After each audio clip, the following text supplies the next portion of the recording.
শান্তভাবে মানুষ ভোট দিয়েছে, ভোটাররা ভোট দিতে এসেছেন, এটা আমাদের কাছে সুখের খবর একজন প্রার্থী হিসাবে। কিন্তু যেটা একটা প্রবলেম হয়েছে এবারে বার কাউন্সিলের ইলেকশনে, যে লিস্টটা তৈরি করা হয়েছে বহু সংশোধিত হওয়ার পরেও একটা জিনিস দেখা গেছে, বেশ কিছু ভোটার, যেমন ধরুন সে হয়তো হাইকোর্টের বারের মেম্বার, ওর ভোটটা শিয়ালদা চলে গেছে, আবার হয়তো অন্য কোনো জায়গায় অন্য কোনো বাড়ি হয়তো ব্যারাকপুরে চলে গেছে, কখনো কোনটায় বারাসতে চলে গেছে। এরপরে যেসব যারা আসছেন ভোট দিতে তারা হতাশ হয়ে ফিরে যাচ্ছে। এটা আমাদের কাছে খারাপ লাগছে যে তারা যে যার 12 জনের মেম্বার সেখানেই তারা ভোট দেবেন, এটাই হচ্ছে হওয়া উচিত। এবং এটা হলে স্বচ্ছতার একটা প্রমাণটা আরও বেশি করে হবে। কিন্তু যে ভোটাররা ভোটে দিতে পারলেন না, যারা মনস্থ করেছেন কাউকে ভোট দেবেন, তাদের যে পছন্দটা, তারা পছন্দের ভোটটা তারা দিতে পারেন, এটা একটা দুঃখের বিষয়। এবং আমি মনে করি যে পরের বারে ইলেকশনে অন্তত এইরকম ধরনের জিনিসটা না হওয়া বাঞ্ছনীয়।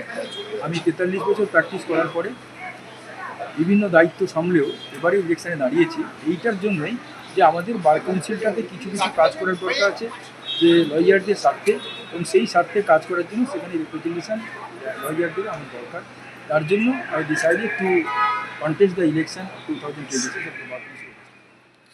আমি আশা করব স্যার, চিরকুটে প্রার্থীদের নাম মানে এরকম প্রভাবিত করার, ভোট প্রভাবিত করার একটা অভিযোগ তৈরি হয়েছিল, এইটার সম্পর্কে কিছু যদি এইরকম কিছু হচ্ছে, কিছু ঘটনা ঘটছে, এবং সব জায়গাতে সব সময় সব ইলেকশনে হয়ে থাকে, তবে এটা হওয়া বাঞ্ছনীয় নয়।